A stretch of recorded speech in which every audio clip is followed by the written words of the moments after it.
Hello, welcome to the Chauhan vision. आपका स्वागत करते हैं। आज हम 20 अगस्त के बारे में जो मोस्ट इम्पोर्टेंट करंट अफेयर्स हुआ है उसको हम डिस्कस करने वाले हैं। आशा करते हैं आप ध्यानपूर्वक समझेंगे और देखेंगे। ठीक है, तो आज जो हमें पढ़ना है वो है चीन सीमा विवाद GS2। तो अंतर्राष्ट्रीय संबंध में भारत और चीन सीमा विवाद। भारत और चीन के बीच कई बार सीमा को लेकर विवाद है और जो विवाद खासतौर पर एक्साइज चीन और अरुणाचल प्रदेश और जैसे इलाकों पर अधिकार को लेकर है। इनका कारण है पुराने ब्रिटिश जमाने पर आसपास सीमाएं और मैकमोहन रेखा नाम की लाइन, जिसे भारत तो मानता है लेकिन चीन नहीं मानता। ठीक है, तो जैसे जैसे हमें आपको पता ही है इसमें कि एक मैकमोहन रेखा है जो कि भारत उसको मानता है लेकिन चीन उसे मानता नहीं है। इसलिए भारत चीन के मुख्य सीमा विवाद क्या है? भारत का मानना है कि मैकमोहन भारत की है और चीन के बीच की असली सीमा है। इस पर लाइन ऑफ एक्चुअल कंट्रोल, वास्तविक नियंत्रण रेखा है, लेकिन चीन इसे नहीं मानता है क्योंकि चीन के अपने लफड़े हैं उसे ख़त्म ही नहीं होते। भारत और चीन युद्ध 62 में हुआ था। ये युद्ध एक्साइज चीन के अरुणाचल प्रदेश को लेकर हुआ था। ठीक है, ये युद्ध एक्साइज चीन और अरुणाचल प्रदेश को लेकर हुआ था और चीन ने भारत पर हमला किया था। चीन ने भारत पर हमला किया था 62 में और फिर 65 में क्या हुआ? भारत और पाकिस्तान के साथ युद्ध हुआ है। ठीक है, और बोला एक नाथुला झड़प है 1967 में सिक्किम में चीन की सेना ने भारत की पोस्ट पर हमला किया। सिक्किम में चीन की सेना ने भारत की पोस्ट पर हमला किया, लेकिन भारत ने उन्हें पीछे हटा दिया और उनकी पोस्ट तबाह कर दी। अब डोकलाम वाला, ठीक है, डोकलाम में क्या हुआ है?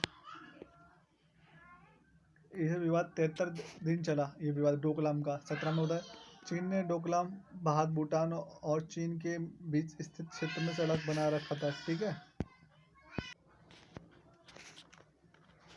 चीन के बीच स्थित क्षेत्र में सड़क बना रहा था जिसे भारत ने रोका। गलवान झड़प 2020, चीन की सेना ने गलवान घाटी में भारत की सीमा में घुसने की कोशिश की और भारत द्वारा बनाई गई जा रही सड़क का विरोध किया और इसके सैनिकों के बीच झड़प हुई। क्या चीन सेना ने क्या करा? गलवान घाटी में भारत की सीमा में घुसने की कोशिश करी और भारत और द्वारा चीन द्वारा बनाई जा रही जो सड़क का विरोध किया। सही बात भी करेगा वो तो भारत। अगर आपके घर के कोई बगल में कोई वो निकालेगा या फिर थोड़ी सी इंच भी अगर गांव में हो जाता है, थोड़ी मेड़ भी कट जाती है तो गांव में हथियार उठ जाते हैं। या तो ज़मीन की बात हो रही है, एक इंच हम यूपी वाले नहीं छोड़ते। तो फिर सपोज करो इसमें सैनिक के बीच हिंसक झड़प हुई और जाने भी गई। ठीक है, और कुछ जाने भी गई। यंगत्से झड़प 2022, गलवान झड़प 2020 में हुई। ठीक है, कहाँ पे आपको पता होना चाहिए। यंगत्से झड़प हुई 2022 में अरुणाचल प्रदेश के यंगत्से क्षेत्र पर करीब 300 चीनी सैनिकों ने भारत की पोस्ट की तरफ बढ़ने की कोशिश की और दोनों ने हाथापाई हुई और कुछ सैनिक घायल भी हुए। ठीक है, अब आता है भाई क्या मतलब, क्या इसके पीछे कुछ रीज़न था क्या नहीं था? सिंपल सी बात, हमने लास्ट में कौन सी प्रोसेस निभाई थी। भारत और चीन ने आपसी संबंधों को बेहतर बनाने के लिए 5 सिद्धांत तय किए। एक दूसरे की सीमा पर संप्रभुता का सम्मान करना है, एक दूसरे पर हमला न करना है, एक दूसरे के आंतरिक मामलों में दखल न देना, समानता जो बराबरी का व्यवहार करना है, आपसी फ़ायदा और सहयोग करना है। आपसी फ़ायदा, सहयोग, समानता, बराबरी का व्यवहार करना, एक दूसरे के आंतरिक मामले में दखल ना देना है, एक दूसरे पर हमला नहीं करना, एक दूसरे की सीमा और संप्रभुता का सम्मान करना है। अगर नहीं है, सम्मान, हमला ना करना, मामले का दखल ना देना, बराबरी का व्यवहार करना, समानता और आपसी फ़ायदा करना, सहयोग करना, और एक दूसरे के इंटरनल मैटर में हस्तक्षेप नहीं करना। ठीक है, भारत चीन में संबंध में आसानी शब्दों में आसानी रूप से मैं बात करूँ, साथ मिलकर अगर शांतिपूर्ण रहना, उच्च स्तरीय दौरे, जैसे भारत और चीन के बीच मतभेद होने के बावजूद दोनों देशों के नेताओं के बीच में मुलाकात होती रहती है। प्रधानमंत्री मोदी और राष्ट्रपति शी जिनपिंग के बीच में। ठीक है, और फिर वुहान 2018 में, चेन्नई 2019 में अनौपचारिक बिना औपचारिक समिति की बैठक। ठीक है, और संवाद तंत्र बातचीत में माध्यम भारत और चीन के बीच में 30 से ज़्यादा मंच तंत्र जिनके जरिए देश की बात करते हैं और तंत्र राजनीति, अर्थव्यवस्था, संस्कृति, लोगों के आपसी संबंध और राजनीतिक मामले में क्षेत्र में मुद्दों पर चर्चा करता है। मतलब भारत और चीन के बीच में 30 से ज़्यादा मंच और या फिर वार्तालाप हो चुकी हैं। ठीक है, जिनके जरिए से देश के से बात करते हैं कि जिसमें तंत्र, राजनीतिक, अर्थव्यवस्था होगी, संस्कृति होगी, लोगों के आपसी संबंध हो गए और राजनीतिक मामलों में क्षेत्रीय मुद्दों पर चर्चा करते हैं। बहुपक्षीय चर्चा जो कि इस प्रकार है। ब्रिक्स जो कि हुआ है ब्राज़ील में रूस, भारत, चाइना, दक्षिण अफ्रीका के समूहबद्ध देशों के बीच में संस्थापक देश है। ठीक है। एससीओ संघाई सहयोग संगठन 2001 में बना। चीन और रूस इसके संस्थापक है। भारत 2017 में इसमें शामिल है। G20 दुनिया की सबसे बड़ी अर्थव्यवस्था का समूह। भारत और चीन में इसमें सक्रिय भूमिका निभाते हैं। AIIB Asian infrastructure investment bank जो कि एशिया और अन्य क्षेत्र में विकास कार्यों के लिए बनाया गया बैंक है। भारत और चीन के इसके संस्थापक सदस्य हैं। ठीक है। भारत और चीन के संबंध क्या है? व्यापार घाटा निवेश। भारत में क्या हुआ? भारत चीन में ज़्यादा सामान खरीदता है। भारत चीन से ज़्यादा सामान खरीदता है और कम सामान बेचता है। 2024 में भारत का चीन के साथ व्यापार घाटा 85.1 अरब डॉलर तक पहुंच गया और इसी वजह से भारतीय सेवाओं में, IT सेवाओं में, कृषि को आसानी से अपने देशों में नहीं घुसने देता। इन्वेस्टमेंट क्या है? व्यापार तो बढ़ा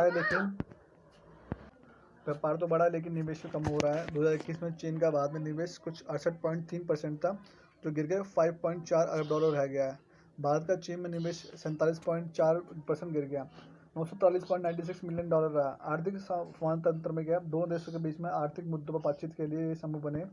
संयुक्त आर्थिक समूह JEG और रणनीतिक आर्थिक संवाद SAD।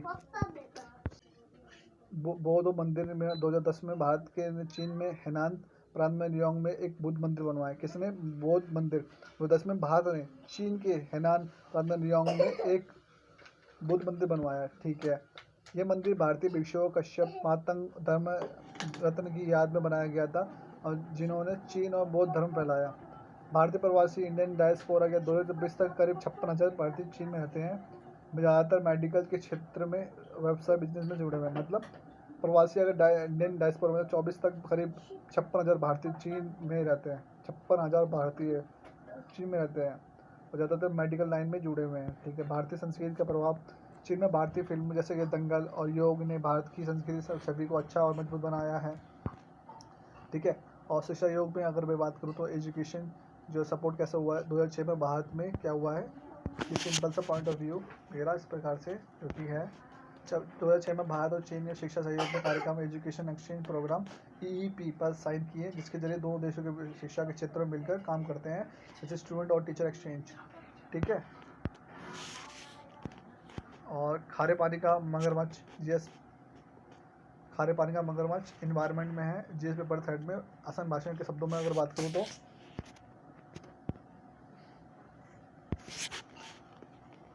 खारे पानी का मगरमच्छ दुनिया की सबसे बड़ी जीवित मगरमच्छ है और क्रोकोडाइल परिवार के 23 जीवित प्रजातियों में से एक बड़ा है। ठीक है। नाम और रहने की जगह कहाँ है ये देखते हैं अब। इसमें सिंपल इसे स्टुअराइन क्रोकोडाइल भी कहा जाता है, जो मुख्य रूप से मुहाने जहाँ नदी और समुद्र मिलते हैं और खारे पानी में रहता है। ठीक है। समुद्र में तैर सकता है कि नहीं? अब मगरमच्छ तो समुद्र में तैरेगा, इसे कॉमन सेंस, लेकिन फिर भी देखते हैं कुछ हो सकते हैं क्वालिटीज़ जो मगरमच्छ समुद्र खारे पानी में सहन कर सकता है, जो ज्वार भाटे की लहरों को सहारे में लंबी दूरी तक समुद्र में तैर सकता है। ठीक है। भारत में कहाँ पाया जाता है? भारत में 3 जगहों में मिलता है, सुंदरबन में, भितरकनिका राष्ट्रीय, ओडिशा, अंडमान और निकोबार द्वीप समूह में। भारत में पाई जाने वाली 3 प्रजातियाँ कौन कौन सी है? ठीक है। खारे पानी का मगरमच्छ क्रोकोडाइल प्रोपोस, मगरमच्छ क्रोकोडाइल फिल्फोरियस, घड़ियाल गैवियन गैंटियस्कस। मतलब ये मगरमच्छों की क्या है? प्रजातियाँ हैं। ठीक है। खारे पानी का मगर जैसे क्रोकोडाइल अगर प्रोपोस अगर नाम लिख दीजिए आपको एग्जाम में तो आपको आइडेंटिफाई हो जानी चाहिए। दूसरा मगरमच्छ। ठीक है। अन्य देशों की अगर मैं बात करूँ, सिंपल सा पॉइंट है हमारा, अन्य देश में पाया जाता है Bangladesh, Malaysia, Indonesia, Brunei, Philippines, Papua Guinea, Australia, Solomon द्वीप। ये थोड़ा याद रखना चीज़ को। बांग्लादेश में, मलेशिया में, इंडोनेशिया में, ब्रुनई, फिलीपींस, पपुआ गिनी और पपुआ न्यू गिनी, ऑस्ट्रेलिया और सोलोमन द्वीप। पहले कहाँ थे? प्राचीन समय में इसका क्षेत्र सेशेल्स और केरल भारत में से लेकर दक्षिण पूर्व एशियन तक फैला हुआ था। आयुष्मान की लीज कंसर्न में अभी संकट में नहीं, लेकिन निगरानी जरूरी है। सिटीज ज़्यादातर देश में परिशिष्ट बहुत सख्त संरक्षण है, कुछ देशों में परिवेश में कुछ सीमित व्यापार की अनुमति। भारत का वन्य जीव संरक्षण कानून 1972 अनुसूची फर्स्ट में सबसे अधिक सुरक्षा है। भारत में अर्थव्यवस्था का कृषि विज्ञान 1960 के दशक की शुरुआत में भारत में अकाल और भयंकर खदान की कमी थी। ऐसे समय में MS स्वामीनाथन ने दूरदर्शी और लगन में काम किया और उसमें भारत में कृषि की नई क्रांति लेके आई। हरित क्रांति सिंपल सी बात है, हमने 10वीं 12वीं में पढ़ चुके हैं। 1960 में दशक में आई थी, जिसमें HYV बीजों का यूज़ किया गया था और पंजाब, हरियाणा, उत्तर प्रदेश जैसे इलाकों में बहुत अच्छी पैदावार हुई थी और जिनका श्रेय क्या आया था MS स्वामीनाथन। और विदेश में जनरल नॉर्मन बोरलॉग के द्वारा नेतृत्व में रखा गया था। उसका मुख्यालय क्या है? नॉर्मन बोरलॉग, जिन्हें हरित क्रांति का जनक भी कहा जाता है और भारत में बुलाया जाता है। दोनों मिलकर गेहूँ जैसी किस्म की ज़्यादातर फसलें देखी गई है, ज़्यादातर अनाज देने वाली, मजबूत तनों वाली ताकि गिरे नहीं। 1965 में उत्तर प्रदेश में हजारों खेतों पर डैमों की खेती हुई, जिसमें किसानों को विश्वास हुआ कि ये फसल उनके खेतों में अच्छी होगी। उन्हें सिर्फ प्रयोग नहीं करने बल्कि सरकार और किसानों के बीच में नई तकनीक फैलाने का भी काम करना है। परिणाम क्या होता है? भारत में गेहूं का उत्पादन 4 साल में 1.2 करोड़ टन से बढ़कर 2.3 करोड़ टन हो गया। भारत को अनाज को आयात पर निर्भर नहीं रहना पड़ता। खाद्य सुरक्षा, किसान कल्याण। स्वामीनाथन का लक्ष्य केवल उत्पादन बढ़ाना नहीं था, बल्कि भारत को खाद्यान्न के मामले में आत्मनिर्भर बनाना था। सही बात है, हर व्यक्ति को तक भोजन पहुंचाना था। उन्होंने पीडीएस सार्वजनिक वितरण प्रणाली, जो कि आज भी चलती है, अभी घर में जैसे आप जो जान लेने आते हो, जो 5 किलो मिलता है आपको अनाज, उसमें भी था, और जिसमें गरीब तक कोई अनाज पहुंचा सके। नहीं तो जैसे 60 के दशक में भारत अमेरिका के आज अनाज मंगवाता है और 1971 तक स्वयं अनाज पैदा करने वाला देश बन गया।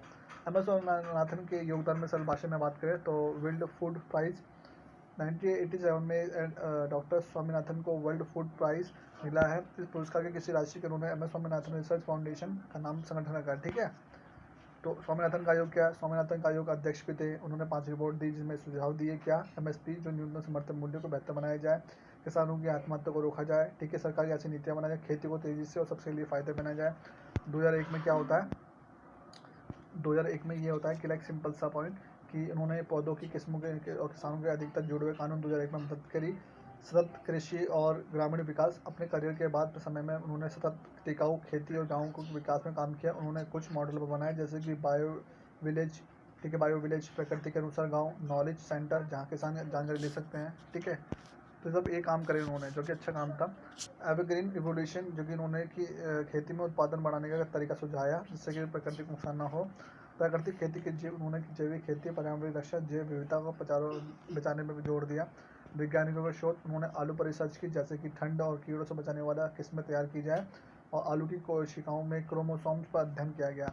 ठीक है, और जैसे फूड फोर्टिफाइड भी बोले जाता है, जैसे फूड फोर्टिफाइड, जैसे हम चाहते हैं कि हमारे जो भी उसमें जैसे न्यूट्रिशन पाए जाए हमारे, ठीक है, वैसे एक ही चीज़ में ज़्यादा न्यूट्रिशन मिल जाए, विटामिन मिल जाए, मिनरल मिल जाए, विटामिन 12 मिल जाए, उस टाइप से। ठीक है, बरलॉग के साथ काम। नोबेल विजेता नॉर्मन बरलॉग के साथ मिलकर भारत में मिट्टी के हिसाब से बेहतर अनाज की किस्में तैयार की गई। IRI काम। काम में क्या होता है? जबकि अंतर्राष्ट्रीय धान अनुसंधान कॉरिडोर में थे, उन्होंने सिर्फ और चावल रिसर्च किया, जिसमें कि पौधे कम पानी में ज़्यादा भोजन बना सकते हैं, कम पानी में ज़्यादा भोजन। ठीक है, और जैसे जैसे कि हमें पत्रकारों, मीडिया में संस्थानों के खिलाफ राज्यों, UAPA, अंतर्राष्ट्रीय अनलॉफुल एक्टिविटी वाला प्रोसेस भी किया करता। PM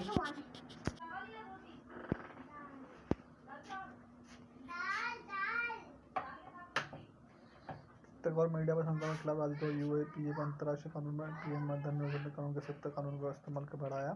मानहानि छापे, मीडिया के खिलाफ मानहानि के केस बढ़े।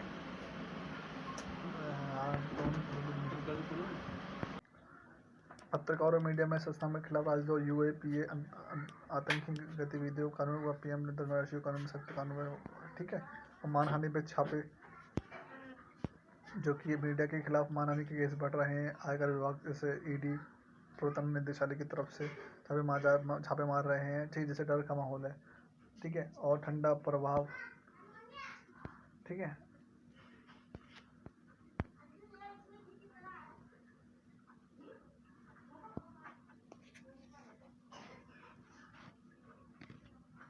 ठंड का प्रभाव, चिलिंग इफेक्ट। इस तरह से कई मीडिया संस्थान सरकार के खिलाफ आलोचना करने से बचने। ठीक है, वित्तीय दबाव, आलोचना। मीडिया संस्थाओं के बारे सरकार द्वारा विज्ञापन नहीं दिए जाते, जिससे कि उन पर आर्थिक प्रभाव पड़ता है। राजनीतिक IIT का दुष्प्रभाव, राजनीतिक दलों की IT सेल झूठी खबरें, फेक न्यूज़ और नफरत फैलाने वाली बातें फैला रही है, जिससे स्वतंत्र पत्रिका को खतरा होता है। ठीक है, और कि राजनीति हो गया। ग्लोबल रेस रिपोर्ट के अनुसार क्या था? भारत में झूठी और भ्रामक खबरें, मिस इन्फॉर्मेशन, डिस इन्फॉर्मेशन, ये सबसे ज़्यादा खतरे वाले देश में गिना जा रहा है, जो कि गलत बात है। वरना हमारे देश के बारे में कोई कुछ भी बोलेगा और हमें उस पर करे भरोसा करे ना करे, कहीं ना कहीं हम जद्दोजहद में फंसे रहेंगे।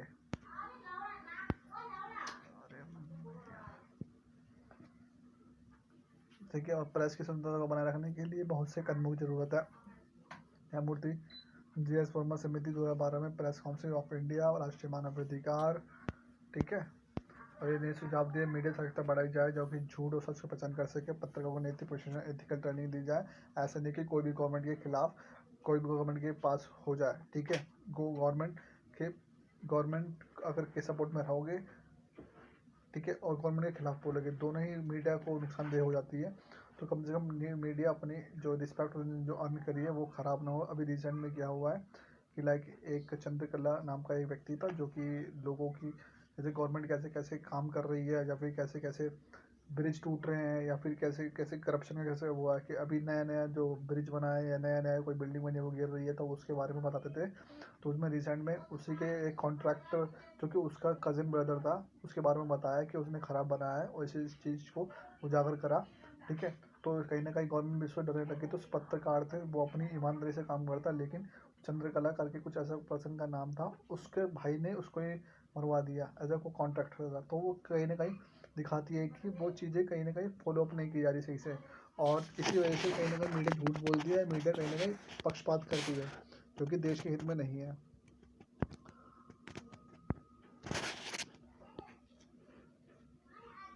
जलवायु with taxonomy, climate finance taxonomy. अब टैक्सोनॉमी क्या है? हाल ही में वर्गीकृत प्रणाली है जो कि तय करती है कि कौन सी गतिविधियाँ और निवेश पर्यावरण और जलवायु के लिए फायदेमंद है।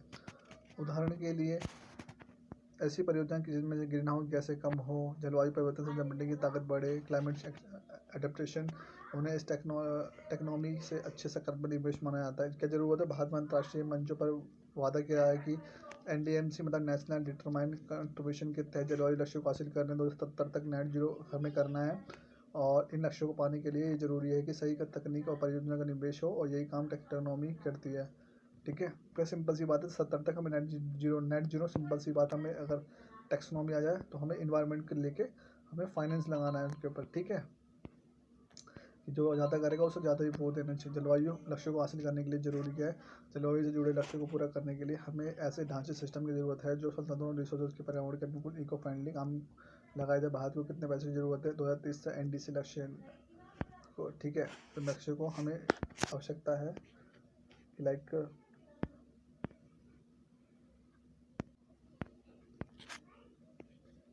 भारत के पैसे 2030 तक NDC लक्ष्य नेशनली डिटरमाइंड कंट्रीब्यूशन पूरे करने के लिए लगभग 2.5 ट्रिलियन अमेरिकन डॉलर 2014 से 15 के हिसाब से चाहिए। 47 तक साफ ऊर्जा क्लीन एनर्जी पर पूरी तरह से जाने के लिए हर साल करीब 250 अरब डॉलर की जरूरत होगी। जलवायु के अनुसार अडेप्शन के लिए खेती, पानी और ढांचे के जैसे क्षेत्रों में 2030 तक और 2006 तक अरब डॉलर की जरूरत होगी, ठीक है।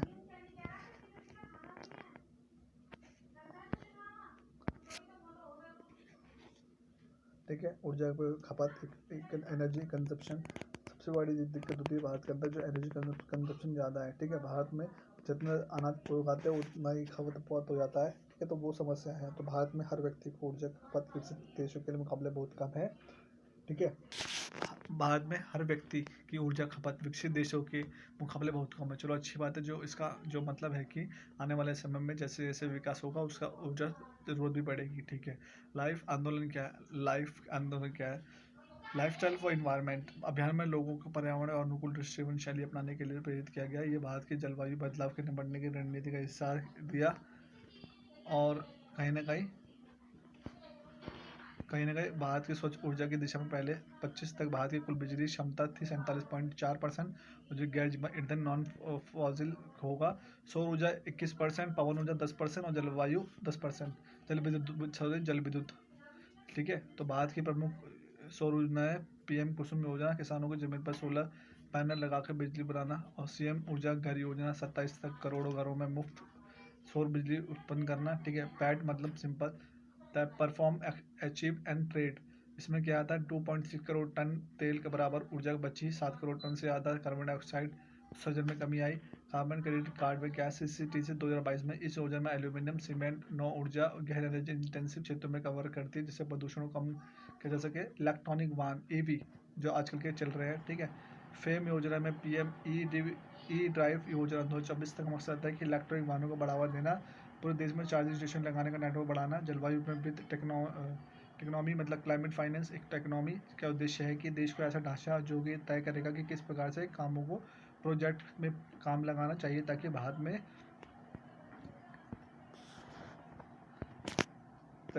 क्या क्या हो, जैसे 70 तक नेट जीरो कार्बन ला सके, हासिल कर सके। इसमें ग्रीन निवेश इन्वायरमेंट फ्रेंडली निवेश की परिभाषा है जो कि तरीके ताकि झूठे दावों को ग्रीन वॉशिंग से बचाया जा सके, ठीक है। ये सुनिश्चित करेगा कि जलवायु में जुड़ी योजनाएं विकसित भारत में 47 लक्ष्य के अनुरूप हो, मतलब सस्टेनेबल और सभी को शामिल करने का वाला विकास जरूरी है। ये टेक्नोमी एक ऐसा महत्वपूर्ण उपकरण है जो इम्पोर्टेंट टूल्स है जो भारत को कम कार्बन और टिकाऊ अर्थव्यवस्था की तरफ मदद करेगा। इसके जरिए क्या जलवायु के अनुकूल प्रोजेक्ट में निवेश बढ़ेगा और पारदर्शी बनेगी, अच्छी बात है। और ज़रूरी वित्तीय संसाधन में जुटाए जा सकते हैं। जैसे जैसे जैसे जैसे स्थिति बढ़ेगी वैसे वैसे जरूरत भी बढ़ेगी, ठीक है। और जैसे जैसे भारत में 2070 तक नेट जीरो की ओर बढ़ेगा और यही टेक्सोनॉमी उसे हरा और टिकाऊ भविष्य में पाने में मार्गदर्शन देगा, ठीक है, मार्गदर्शन देगी, ठीक है। सहकारी समितियाँ, सिंपल सी बात, सहकारी जीएस पेपर 2 में भारतीय राज्य व्यवस्था भारत में सहकारी समिति में मजबूत बनाने के लिए 97वां संविधान संशोधन हुआ, ठीक है। 2011 में किया गया था 97वां संविधान संशोधन। ये सहकारी समिति क्या होती है, मतलब सिंपल सी मैं आपको बताऊं तो ऐसा जो 4 लोग मिलकर या 4-5 लोग मिलकर एक ऐसी अपने कोऑपरेटिव सोसाइटी बना लेते हैं जो उनका खुद का बैंक होता है और सभी उसमें पैसे डालते हैं और जब किसी व्यक्ति को आवश्यकता पड़ती है पैसों की तो वो पैसे व्यक्ति निकाल लेता है, ठीक है। तो ऐसे ऐसे कर जब जिस व्यक्ति को उसका आवश्यकता पड़ती है तो टाइम टू टाइम हर एक व्यक्ति अपने पैसे डालता है और जब किसी व्यक्ति को आवश्यकता होती है, जैसे शादी के लिए, दहेज के लिए या फिर कैसे भी, जैसे कोई फंक्शन करवाने के लिए जिससे पैसा चाहिए होता है या इन्वेस्टमेंट के लिए, तो कई व्यक्ति करते हैं ऐसा, ठीक है। जैसे कि लज्जत पापड़ वाले में क्या होता है, कुछ महिलाओं ने मिलकर पापड़ की इंडस्ट्री कैसे स्टैब्लिश करी थी। 5 महिलाएं मिली थी, मिलने के बाद में सिंपल सा महिलाओं ने अपना ही इंफ्रास्ट्रक्चर खड़ा कर लिया था उन 5 महिलाओं ने मिलकर। तो क्या हुआ, आज वो इतनी बड़ी एक टर्नओवर 250 मिलियन ऐसे ऐसे मिलियन करोड़ों में वो लज्जत पापड़ हर देश से साथ साथ विदेशों में भी प्रोवाइड करवाते हैं। तो कहीं ना कहीं 5 महिलाओं ने मिलकर ये काम किया था, तो वैसे बोलते हैं कोऑपरेटिव सोसाइटी, ठीक है। और वैसे सहकारी समिति का बनाने का मतलब मौलिक अधिकार बना दिया गया। मौलिक अधिकार सिंपल सी बात है जो आप लेके पैदा होते हो, ठीक है। कि कोई भी व्यक्ति मौलिक अधिकार है कि आप अपने 4 लोगों को मिलकर कोई भी अपना संस्था बनाओ और लोगों के हित के लिए और भारत के लिए अच्छा काम किया जाए, ठीक है। जिससे आने वाले, ऐसे कभी कभी आपने देखा होगा कि ऐसे जैसे कि टाटा की एक ऐसी वो होती है प्रोसेस, उसने क्या करता है अपने आपको डेवलप करने के बाद में बहुत से एनजीओ खोल दिए जो गरीब बच्चों को अच्छी शिक्षा प्रोवाइड करते हैं। तो राज्य को सहकारिता को बढ़ावा देने के लिए जिम्मेदारी दी गई है। अनुच्छेद 43B एक नया एक राज्य नीति निर्देशक तत्व डीपीएसपी का आपको पता ही है कि ये डीपीएसपी क्या बताता है कि स्टेट को कैसे कैसे चलना है, आप, ठीक है, स्टेट कैसे ऐसे अच्छा काम कर सकता है। तो उसमें संविधान में एक नया भाग 9B जोड़ा गया था, इसका नाम है कि सहकारी संहिता और अनुच्छेद 243Z से लेकर 243ZT तक है, ठीक है। सहकारी समिति का कानून रेगुलेटेशन क्या है। Sorry for inconvenience, I have my भतीजा nearby, so that is why. So अनुच्छेद 240 राज्य के विधानमंडल में तय कर सकता है कि सहकारी समिति कैसे बनेगी, कैसे चलेगी और कब समाप्त होगी। 7वीं अनुसूची स्टेट लिस्ट में 32 सहकारी समिति से जुड़े हुए कानून लाने का अधिकार राज्य सरकार के पास होता है, ठीक है। स्टेट लिस्ट में 32 स्टेट लिस्ट के प्रविष्टि 32 में सहकारी समिति से जुड़े हुए कानून बनाने के लिए राज्य सरकार के पास होता है, ठीक है। इस चीज़ को थोड़ा ध्यान रखना, कभी तुम्हें वो कर सकता है। और कॉन्स्टिट्यूशन प्रोविजन क्या है, आरक्षण रिजर्वेशन क्या है इसमें, तो एक सीट अनुसूची और SC/ST के लिए आरक्षित होगी, ठीक है। एक सीट क्या होगा, SC/ST के लिए आरक्षण की जाएगी अगर ऐसे सदस्य हो, ठीक है, SC/ST में।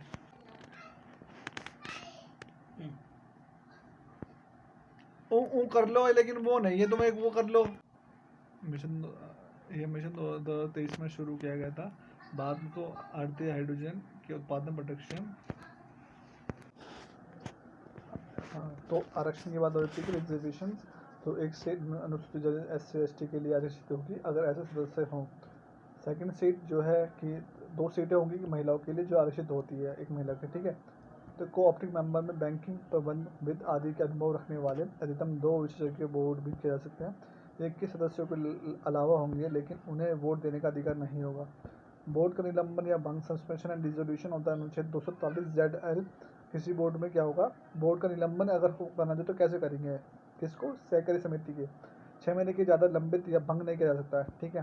सहकारी बैंकों में मामले में कि बोले पहले पॉइंट क्या रखा उन्होंने, किसी बोर्ड को 6 महीने से ज़्यादा निलंबित या फिर भंग नहीं किया जा सकता, मतलब 6 महीने से ज़्यादा नहीं कर सकते, ठीक है। सहकारी बैंकों के मामलों में एक समय में 1 साल में ज़्यादा से ज़्यादा नहीं होगा। सहकारी बैंकों के मामले में ये समय 1 साल से ज़्यादा नहीं होगा कि 1 साल तक आप किसी भी सहकारी बैंक को बंद कर दो, ये नहीं होगा, ठीक है। दूसरा पॉइंट, अगर सरकार का उस स्थिति में कोई हिस्सा कर्ज गारंटी नहीं है तो सरकारी बॉन्ड को निलंबित या भंग नहीं किया जा सकता है, ठीक है। अगर सरकार का उस समिति में कोई हिस्सा नहीं है, कर्ज गारंटी नहीं है, तो सरकार बॉन्ड को निलंबित या भंग नहीं की जा सकती। गवर्नमेंट का नहीं है तो इसका मतलब नहीं कि वो भंग करेगी इसे, ठीक है। लेखा ऑडिट अनुच्छेद 243 ZM में समितियों को खाते में साल में कम से कम 1 बार जांच करेंगे, ठीक है। खाते में चेक किया जाएगा कि भाई पैसा कहाँ से आ रहा है, कहाँ जा रहा है, ईच एंड एवरीथिंग, बिकॉज कहीं ना कहीं टेररिज्म फंडिंग भी हो जाती है, जो कि वो क्या करते हैं, जैसे आपको पता ही है कि लाइक अलग अलग चीज़ें देखी जाती है। लेखा परीक्षा को ऑडिटर किया जाएगा, ऑडिट किया जाएगा कि पैसा कहाँ जा रहा है, कितना इन्वेस्टमेंट हो रहा है, और इन्वेस्टमेंट को कैसे कैसे यूटिलाइजेशन हो रहा है, ठीक है। पैसा जो जोड़ा जा रहा है उसका इंटरेस्ट ऑफ दैट कहाँ पे जा रहा है, आम सभा द्वारा चुनाव जाएगा, ठीक है। और इलेक्शन में इनकी जो प्रोसेस होगी उसमें एक अच्छे तरह से इलेक्शन होगा, जिसमें कि आम सभा में प्रत्येक लोगों को जाने का होगा। ऐसे नहीं कि किसी एक ही दल के, एक परिवार के लोग जा रहे हैं उसमें, तो पावर डिस्ट्रीब्यूशन का प्रोसेस होना चाहिए, सीधा फेडरलिज्म दिखना चाहिए, लेकिन उसका चयन राज्य सरकार द्वारा स्वीकृत सूची के पैनल से ही होगा। समिति के ऑडिट और रिपोर्ट राज्य विधानमंडल के सामने रखी जाएगी, ठीक है, और उसकी ऑडिट की रिपोर्ट रखी जाएगी। अपराध और सजा के ऑफेंस और पेनल्टीज क्या रहेगी उनके लिए, राज्य सरकार कानून बना सकती है जिससे सहकारी समिति उससे जुड़े अपराध और सजाओं तक तय किया जा सकता है, ठीक है, क्योंकि स्टेट गवर्नमेंट रिटर्न दाखिल करना, ऐसे रिटर्न फीलिंग रिटर्न करना, ठीक है। हर समिति को वित्तीय वर्ष खत्म होने के 6 महीने के भीतर भीतर अधिकारी के पास रिटर्न जमा करनी होगी, ठीक है। और वार्षिक आम सभा क्या होता है, सिंपल सी बात है, राज्य कानून तय कर सकता है कि समिति के वित्तीय वर्ष खत्म होने के 6 महीने के भीतर AGM बुलाना होगा, ठीक है। इसमें भी थोड़ा रखा गया है।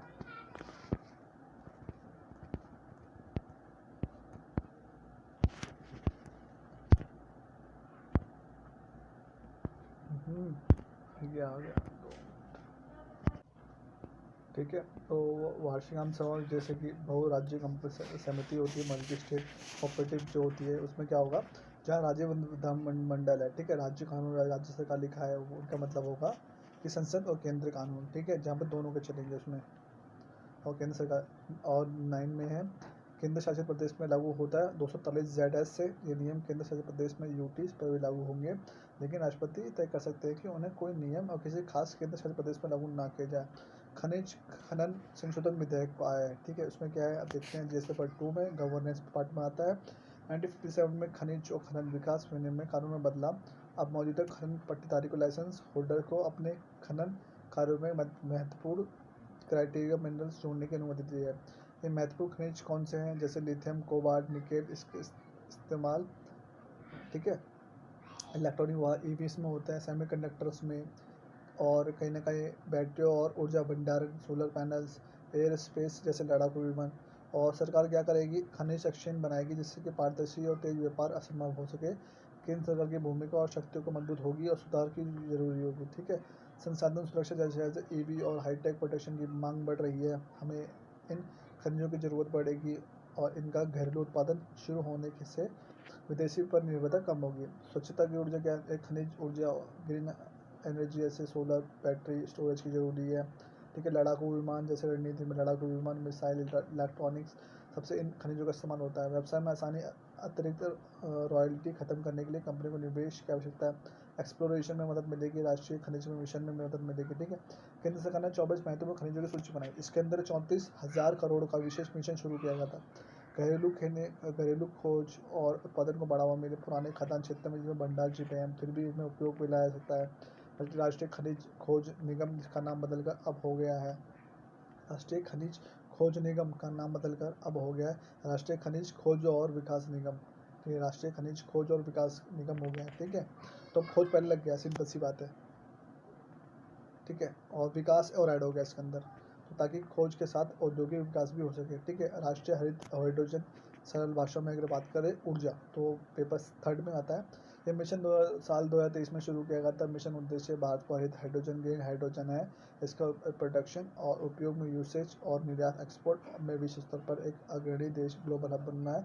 मिशन के लिए बजट किया सरकार ने इसके लिए 19 ठीक है 19,744 करोड़ का प्रावधान किया गया है। लक्ष्य क्या है, 2030 तक भारतीय हरित हाइड्रोजन उत्पादन क्षमता को बढ़ाना और 50 लाख मीट्रिक टन जो कि MMT तक पहुंचाना है। साइड कार्यक्रम क्या है, पूरा नाम strategy intervention of green hydrogen transition. ठीक है, भारत में इलेक्ट्रोलाइजर जो कि बनाने की योजना है, जो हाइड्रोजन उत्पादन में उपयोग होती है। माप और प्रमाण में measurement and certification of the framework में क्या है, अप्रैल 2025 में ये नवीन और नवीकरणीय ऊर्जा मंत्रालय MNRE ने एक खास प्रणाली बनाई जिससे कि तय हो सके कि हाइड्रोजन बन रहा है या सच है। ठीक है, और हरित ग्रीन है या नहीं, और उत्पादन स्तरों पर मानक दिए गए कि हरित हाइड्रोजन की जांच प्रमाणन किया जाए। हरित हाइड्रोजन क्या है, हाइड्रोजन की से सोलर या पवन विंड जैसी पुनर्वितरण ऊर्जा से बनाया जाता है, इसमें प्रदूषण नहीं होता और ऊर्जा को अच्छा विकल्प मिलता है। ठीक है, तो आज हम डन करते हैं आज का लेक्चर। ठीक है, अगर आपको कोई दिक्कत तो please do comment whatever you have regarding that. So चलते हैं, राम राम, सत श्री अकाल। आपका भाई, आपका फ्रेंड जॉन विजन से प्रदीप।